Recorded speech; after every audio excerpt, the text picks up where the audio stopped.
just get the thing rolling here. Okay, we're live. Okay.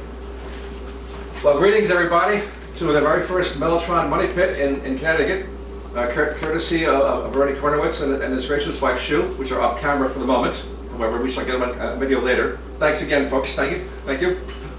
We are here to unveil Tom's Mellotron number 774, which has spent 3-4 months at the Mellotron Ranch over the winter. But this time, to break tradition, instead of my usual boring speech, Tom, I'd like you to tell us here how you came across this machine, how you came upon it, and your involvement with it and everything. Wow. Okay. Well, that's quite a story. It might equal the speech you usually give. I first saw this Mellotron probably about 20 years ago, and it belonged to a friend of mine.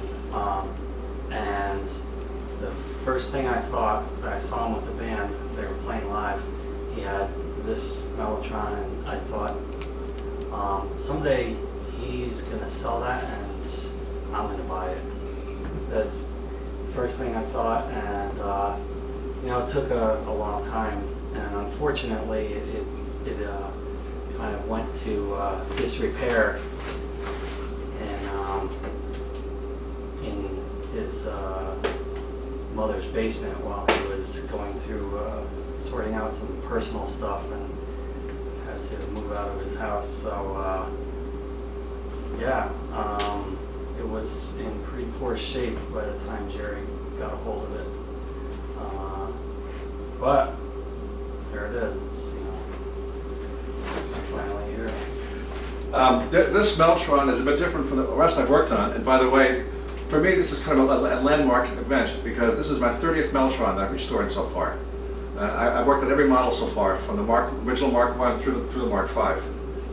And I consider it a labor of love and an honor to work with these things. I get my hands filthy in the process. It's definitely one of those things that folks who love vintage gear can appreciate. So anyway, as I said, this machine here is also called the Orphantron because in its past, it has some of a dubious past because somebody had removed all the numbers, the serial numbers off the frame and motor and power supply, etc. The only number remaining was 774, which is in the back of the cabinet. Originally, I wanted to, Tom had requested that I restore the internals only, which I would have done. But I think as time went on, you had seen the insides of Bernie's machine online and 203 for Charlie Hemlock, that when you decided to contact me again and requested the full Monty. So 4 months later, and quite a bit of labor and toil, the full Monty is complete. So Tom, and I'll give you finished 774. Wow. I don't even recognize it. You have the before pictures? Yes. This is, it's hard to believe it's the same machine. There you go, buddy. That is something. Wow. That's really something. You guys should have seen this. It was a mess. We'll get to see it on Ken's website. There you go. It was. Let's see, let's get under the hood. Would you like to have a look under the hood? Absolutely.